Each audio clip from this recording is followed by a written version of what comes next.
What's up, y'all? This is mine and Jesse's video going over our bike setups for Ozark Gravel Doom here in a couple weeks.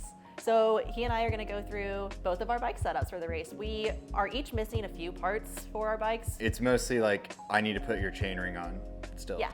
Yeah. Yeah, and like I'm waiting on a few, like a top two bag. I need to install a chain ring. We'll get into that. Mid-South got canceled. Chase and I had decided not to go due to some family stuff. I was actually gonna race a local race here on Saturday. Ends up being both races got canceled. So we found ourselves in a situation where instead of having 2 videos ready to be edited, we have 0. So we're just trying to get back on schedule here. So bear with us. We're gonna talk about everything still, but yeah, I'm sure everybody saw the fires and that was pretty crazy. Yeah, fires in Oklahoma and tornadoes locally all in the same day. Yeah, same day. Hey y'all, we are hiring right now, and if you're interested in working with us, we're gonna link the information below and you can shoot us over your resume and whatever. It sends Check you it to out. a link on Indeed. Yeah, Do that. do that. Anyway, if you're interested, feel free. We'll hopefully talk to you. If you watched the build video for the bike behind me, my Specialized World Cup, in that I mentioned that I had signed up for Despair, the 200-mile version of Ozark Gravel Doom. Last week, I had, I guess, the flu. I don't know. I was the sickest I've been in years. Basically, I've been throwing up for a week. I lost a bunch of weight, and while I was laying on the couch dying, I was like panicking about this event and was like, oh my God, haven't been able to ride. I'm going to die in Arkansas. So I made the decision. I went ahead and just dropped myself down to the dismay. I am a hell of a lot less stressed now about the event. My plan is to just go out and do a hard 100 miles in Arkansas. And I know it's still going to be the hardest 100 miles that I've ever done. And I can see myself next year doing the 200, but just with being sick and losing 8 pounds from that in a 24-hour period, I was like, I can't, this is not going well. A lot of the decisions that are made here were under the assumption that you were doing the 200. We're not going to change the setup. Yeah. I would argue, just for the viewers at home, this is a little bit of an overkill setup for the 100 mile. Oh, absolutely. Yeah. Yeah, so up until literally exactly a week ago today, I was still planning on doing the 200 miles. So that's what my setup is for. So I'm still just gonna roll with it for the 100 mile. All of this stuff are things that I'll use for other events. We're just gonna roll with it. Starting out, I got the zip extensions just to give myself a different riding position. Not sure how much I'll really need these in the 100, but yeah, they're there now. I think it's going to be good still. Yeah, I'm sticking with them. I'm still working on getting my position right on this, as I do have them when the bike is flat on the ground, angled more upright. Like I'm not doing this to be aero. Well, no, aero, that's what the aero people are, like all the time trialists are doing. You're doing the right thing. Okay, whatever. Yeah, if you didn't know that, aero is tall on time trial bikes now. Okay, Yeah. sure. Sorry. I'm still working on my position on these a little bit. I know I need to move the bars like back a little bit more. So still gonna be messing with that in the next couple weeks. I've got the blips at the end, my little buttons. Shout out to Trey, he 3D printed these little bar end blip holders that Jesse and I are both running. They're great so far. And then, let me get in my bin. Computer wise, I'm just running my Wahoo Element. It's the Roam. It works. I'll talk more about computers. Jesse has very, very Yeah. strong opinions about the computers. I am comfortable with this. I had one mapping issue with it a couple weeks ago, but I haven't had that same issue happen. I'm hoping for the best with this, and I'm confident. I'm feeling pretty confident that it's not going to mess up on me. That's the computer that I used last year. I think it'll be totally fine. Although, like I said, stay tuned for And my opinions. It has a great battery life. Yeah, you're going to So be fine. that's my biggest perk. I don't want to have to worry about charging too many things. As of right now, I'm going to have the computer mounted right here in between the bars. I've been testing it out on some of my rides and I can still see it. I am going to angle this mount more upright. Thanks, Jesse. No worries. And roll with that. And then I added this chuck bucket from Oveja. It's one I've just had for years. I've been playing around with having a bottle in it. If I do a bottle, it's going to be a shorter one. The tall ones were getting in the way of my arms on the bars. It was just a little uncomfortable. That or just a snack grab bag. Not sure which yet, or worst case scenario, I bring it with me and then just take it off the bike before we start. It's on there right now, playing with my options, and regardless that bag is coming to Arkansas, it's probably just gonna get tossed in the car. My favorite part of this whole thing is my frame bag. So I had this custom made to fit this bike by Rockgeist. It's a company based in Asheville, North Carolina. And if you are looking for a custom frame bag and you start Googling it, there is an insane amount that comes up. And so I ended up on, I think it was like bikepacking.com or one of those websites, and it was literally just a list, a massive, like massive 100 list people. of 100 plus different people that made frame bags. And I was just clicking through to see who I vibed with and also who could make a bag in my time frame window. So I put in this order mid-February, and at that time, Rockgeist had a lead time for custom frame bags of 2 to 4 weeks. That has since gone up to be 5 to 6 weeks, I think, was the last I looked. But yeah, so I got this frame bag made. I have a top tube bag that is currently in the mail coming from them, but same color. But the main reason that I went with Rockgeist is, first of all, they're based in Asheville. I just love that area. Literally almost was like making moves to move there like 4 or 5 years ago. So love that area. Loved that it was a company from the Asheville area. They also lost their entire shop in the hurricanes. The hurricane that went through Asheville totally decimated that area, and I wanted to support them because they're in the process of rebuilding their shop and getting into their new space. So at the moment, they're only doing custom frame bags, and I sent them an email and was like, hey, if you're able to, I would love a top tube bag, but no worries if not. And he emailed the guy, I think his name is Greg. He emailed back last week and was like, I can do it. And I was like, yes. It's kind of why I chose that company. But then also fabric-wise on their website, they had just the best page just going through what every single fabric option is, fabric type, a little bit about it, a nice comparison chart of it. So I ended up going with the X-Pack line and just went with it because it was a super green, climate-friendly fabric made in the U.S., which I thought was cool. It's recycled, right? Yeah, so supposedly, I'm rolling with it that this is true. The X-Pack line, it's USA made, 100% climate neutral, and contains 100% post-consumer recycled polyester fabric. So basically, like the bottles get made into thread, that gets made into the fabric, that gets turned into the X-Pack, that gets turned into the bag. And it all happens on the East Coast between like South Carolina, North Carolina. I think the fabric's made in Connecticut and then it's sewn in Asheville. So I thought that was super cool that it literally all happens on the East Coast. And that's why I went with this specific fabric. It was just fun. This is set up with like a divider that is it's Velcro. You can open it if you want. And then I noticed that there's 2 different zippers. Yeah, that could just be size down there. I don't know. I haven't looked it up. It also could just be something that I selected unknowingly in my build process, because on their website you can add the custom build to your bag or to your cart for your bag, and then there's all of these options. So like these extra little zipper covers, I added that. Well, the top part, I chose to go with the Velcro, but I could have just had it be this like cable stuff all along the top of the bag. The tag, there were like 3 different tag options. Well, you can get it unbranded as well. I think that this was smart. That's why I brought it up, because this one is just normal, right? This one's waterproof. Yeah, more of like a watertight So if you zipper. go through water, you're more likely to get that one underwater. Some of the goodies that I bought originally for the lawn race, I don't know if I need this. We'll see if the weather is absolute garbage, but I do have this Sea to Summit dry bag that I figured if the weather was absolute trash, I could put like a dry jacket, sock, glove, something in there. So just double up the dry factor. Lighting might be bad, but they call this the map pocket. It's just goes all the way down, but nice and thin. There's a nice little pocket right there, but just for some flatter grab and go.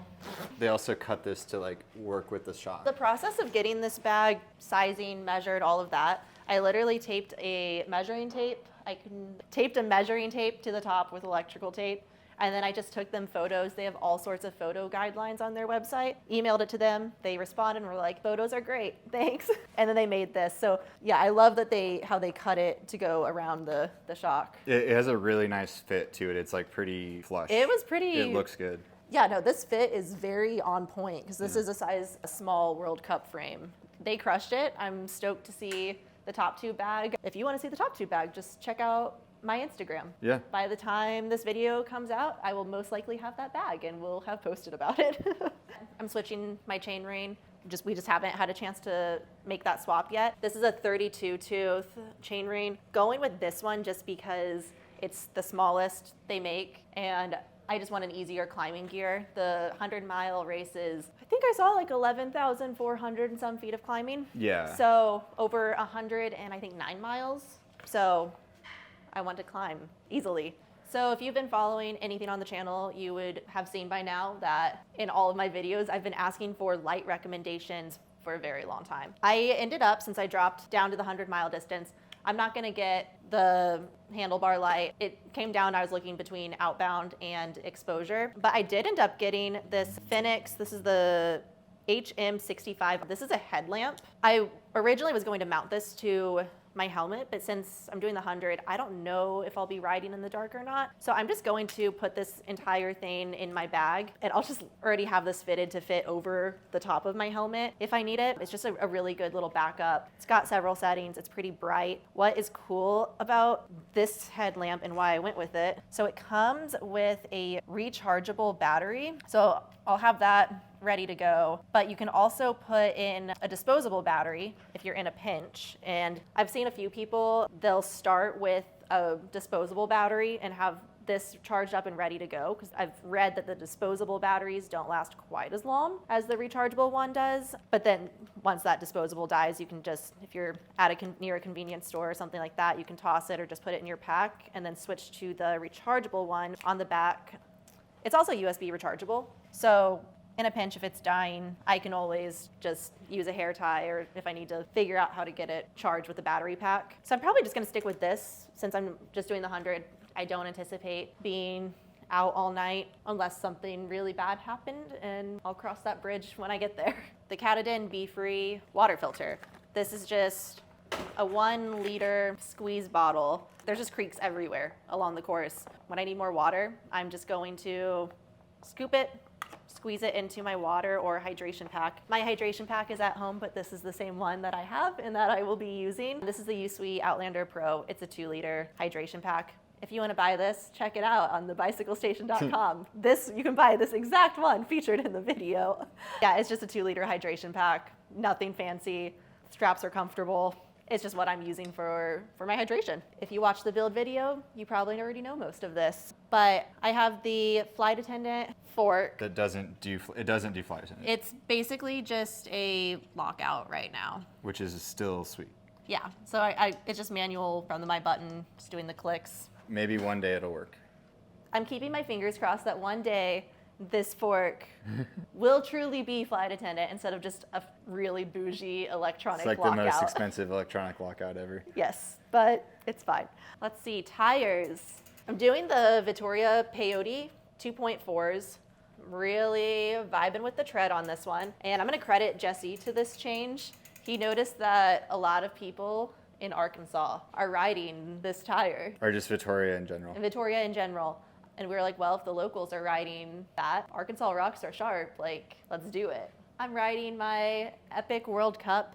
Decided to go with this bike for this race because it's, well, yes, doing the 100 mile now. There is no single track in the 100 mile, I don't think, but the roads are still pretty rough. I didn't want to go with a full-fledged, like, normal Epic. Like, I thought the Softail was a little bit better fit for it. And I'm more comfortable on a mountain bike in that position anyway. I just felt like it was a really good fit for this type of event and just a long endurance. It's basically an endurance mountain bike race, even though it's on gravel. You'll be able to follow along and track everyone doing Doom, Despair, and Dismay, all 3 distances, the 400, 200, 100 mile. The tracking is mandatory for the 4 and 200 mile. I had already signed up for it when I was doing the 200 mile. It's optional for the 100. I think personally I would choose to sign up for it regardless because it's fun to see where everyone is. So if you want to track Jesse and I, you'll be able to. One of the reasons we decided to combine this into one video is because we have very, very similar setups. This is my World Cup. The World Cup, I think, is one of the best possible bikes for doing this event on. I did it on it last year and would not change my bike. I think you can do it on a bunch of bikes, but If you have like a budget and you want to optimize, I think this is an optimized kind of bike setup for the event. Probably the biggest difference between my setup last year and this year is that I am no longer doing the drop bar. And I've gotten a lot of people asking me about this on Instagram. What happened with the drop bar is that it was a huge success and I won the race and it was awesome, but I was very slow on the mountain bike trail.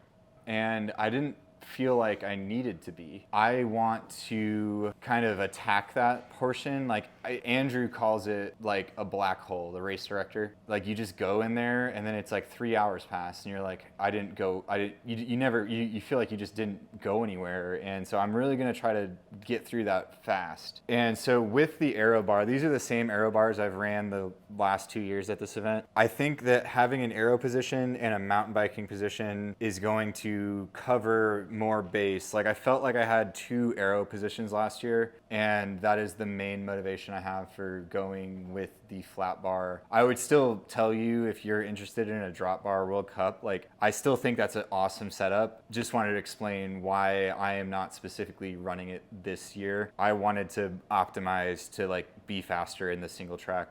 Well, and there's like 40 miles of single track on the 200-mile course. Yeah, 30 or 40, something like that. It's enough that I want to do it like that. I have the same 3D printed blips. This is one of the things I'm most excited about because the last 2 years I didn't have shifters here and I would just have to like do that to shift. And now I can just shift. So I think that's actually going to save a lot of time just doing that. I think that's going to be a cool upgrade there. For my wheels, I have the new Specialized Control World Cup carbon spoked wheel set. This is a sub 1,000 gram wheel set, and I'm going to be doing over 20,000 feet of climbing. So I think it's a no-brainer for me to go with this wheel set. Still not sure what tires I'm going to run. I have 3 options. I raced those Thunderbirds and they survived. Here they are. If you look at these, there's like a bunch of little cuts in them, just like all over the tires. And yeah, like right there, you see like that? Just like small little cuts like that. They survived and it was all good. But Andrew told me that like he lives there and he's riding and he was riding on them. It's his opinion that I was very lucky with those tires last year and not flatting them. The rocks are just sharp and it's a big risk, and this year I don't feel as confident in taking that risk, if that makes sense, because there's another reason that I was unsure about the tire. While the tire performed amazing, it was the most terrifying thing ever descending on, and not because it wasn't good at, like it rolled fine and it had traction. What it does not have is any kind of braking traction whatsoever. So if you're not braking and just going, it's fine. But the second you get on the brakes, the tire breaks traction with the ground. And so specifically braking traction is important in this event because of just how much descending you're doing. So we're gonna do a different tire. Right now on the bike, I have the Maxxis Aspen 170 TPI tires, the 2.4s. This is my favorite tire. And so it is in the running purely because it is my favorite tire and I am the most comfortable on it. It's also the biggest tire of all 3 of these tires I'm about to talk about. Just in my head, like I'm so comfortable on it and it's hard for me to not go with what is comfortable. The other option is these Schwab Rick XC Pros. And this is basically a Thunderbird that has just got bigger knobs on it. Very, very fast on the gravel. These are one of the fastest gravel mountain bike tires I've ever used. The thing that bugs me about them is the volume. They're really not measuring to as wide as I want. It's really more of a 2.3. It looks small on the bike and I'm kind of wanting a bigger tire, if that makes sense. Even though this is a 2.4, it's not a big 2.4. We'll see on this one. And the third option is the peyotes. I will be bringing both tire sets with me. The one thing that drew me to this tire was that guy who does the rolling resistance drum test all these tires are fast on the drum test. Actually, this tire is slow on the drum test, but it's not slow in real life. That's the only tire I ever disagree with him on. It's faster than that drum test is, if that makes sense. In the real world, this tire is faster than that drum test says it is. This tire, though, has incredible puncture resistance on the tread. This is the new Vittoria tires have some of the best tread puncture protection that exists in tires. And so not only is this tire big, it's not as big as that, but it's big. Yeah, it's close. I mean, it's not as big, definitely smaller. The puncture protection is really what's drawing me to this. This is the tan wall version. Chase had the black wall version. If you are interested in a set of these, we have a bunch of them in stock. I think regardless of what I pick, I would recommend all 3 tires to y'all, and we have them all in stock. So if you want a set, just order them. The thing that's holding me back from this is lack of experience. I have tons of experience with this, a little bit of experience with the Ricks, and basically 2 rides on this that were mostly pavement. If you have an opinion, tell me it. I want to know what you all think. But like I said, Vittoria is really popular in Arkansas, and I think the reason why is because it's very reliable tire. Don't they have an office there too? They do. But I think it fits with the terrain. It's like our tires are puncture resistant, and it's like, oh yeah, we have a ton of sharp rocks, so that makes sense to me. This year, I am doing a computer switch up, and this is my Hammerhead 3. This has been my favorite bike computer that I've pretty much ever had, and it all comes down to the map. The map on this is so good, and Ozark Gravel Doom requires a good map, and so that is kind of where my decision has come. On the Wahoo, you can't scroll with the map. I understand that the new Wahoo you can, the Ace, we don't have an Ace, but on my Element, you can't scroll. I'm not saying anything bad about the Element. That computer was amazing last year. But this one, I want to be able to scroll on the map, see what's happening, and this computer delivers that. The battery life on this, in my opinion, has matched the Wahoo also. And I will have a charging ability, so I'm not super worried about it either. Last year I finished in just around 20 hours, and I hope to beat that time, so I'm pretty confident I will be able to get through with my charger and this. I'm gonna make a note of how long it lasts, and I'll report back in the recap video. My frame bag, this is a big change from last year. Last year I did the half frame and the top 2 bag.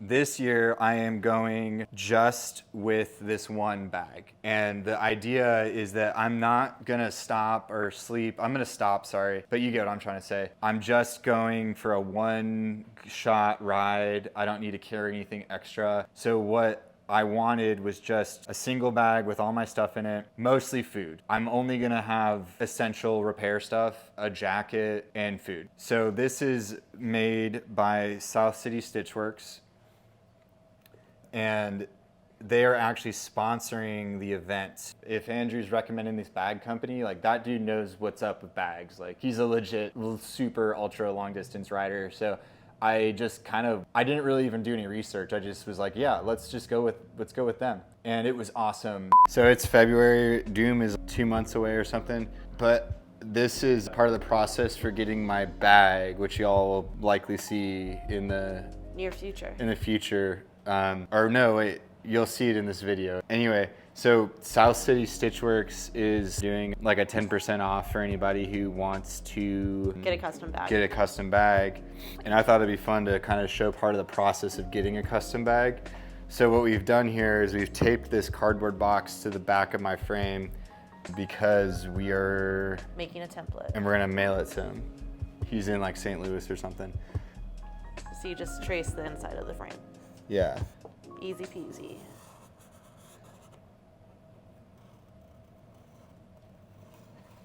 You're like half an inch high. I wanted to use a pencil.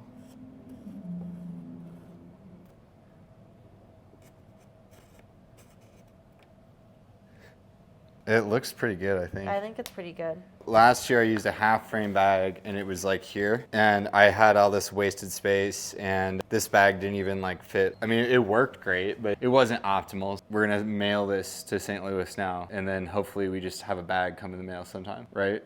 Back to present day. After I sent the cardboard off, I just had some phone conversations with them, and a few days later they shipped this out. This is their ultra lightweight material. And what we did is I wanted the bag to be like Chase's. I wanted a zipper down here, but we decided that it was going to be too small of a pocket because I wanted a high volume for the top, and then like this wasn't really going to be too much. So in here, there's nothing, but there is a divider that I can open and close. And I'm going to put like the tubes and tools and stuff there, and then food here, and it's okay. It can be mixed up a little bit. Well, you keep your tools in a small little bag Yeah. anyway, so. Yeah, so like super lean setup here. I do have a side pocket for trash too or whatever, and that is an awesome bag, and it was super fun to get it made. Definitely check out South City Stitchworks. They're based in St. Louis. St. Louis, yeah. Another change that I'm going to be making with the bike is that I will be running a 34 tooth chainring. I think that last year I had to walk up those really big climbs at the end and figured I didn't really want to do that this time, so I'm just going to size down. I'm going to be running my Usui bag that's not here. It's the same one I showed. Yeah, this is a 1.5 liter Hydro Pack that collapses down really. Oh, whoops! It collapses down pretty good. I figured because the Usui pack is 2 liters, filling up 1.5 at a time in one go is going to be the most efficient way to do that. So I'm gonna have this filter with me. I used the same filter Chase did last year and it was fine, but my filter was really dried out and it took me like a super long time to filter the water. So I was like, okay, I just need a fresh one, and I wanted the bigger one this time. All right, and then the other big mistake that I made last year was I only brought this light. This light lasted me all the way up until whatever it was. I mean, it barely made it. It did not make it. How long did you ride without it? If you include the times I was walking up the hill, like at least an hour. Okay, and this light is the Exposure Diablo. Yeah, this is the Diablo. And if you want to learn more about that, you can watch last year's recap video. But I am just going to correct this, and I will be bringing both lights. This is my 6-pack that I used the first year of Ozark Doom that I did, and it will last the whole time. I am going to be mounting it right here. I'll switch the camera out for that whenever it gets dark, and I figure like this can just live in the bag until I need it, and once I need it, I can pull it out and put it on the bike. The amount of time I lost doing the lights, I estimate to be around an hour and a half. It's a lot. It was a lot of time because I walked up 2 major climbs, and then I also had to ride with my cell phone light, which was not fast. So we're just gonna do it right. I'm not gonna mess around, I'm just gonna bring both lights. These have been really reliable for me, so gonna keep using them. So yeah, if you guys have any questions or anything, drop them below. This will be the 3rd time I've done this event, so if you're doing it and are curious about stuff, I definitely feel weirdly qualified to help with that. Well, you've done the 400, you've done the I've done 200. the 400 and the 200. 100's new this year. Yeah. Definitely follow us on Instagram. We will have all of our dot tracking information there. It should be pretty easy to find on the Doom page. We have a room booked at Horseshoe Canyon Ranch for like 3 days, so we'll be there if you guys want to hang out after the event. Sunday's the hangout day. Yeah, we're also gonna be visiting Allied while we're out there. We got some cool videos we got planned with them, and thanks. We'll see y'all in the next one.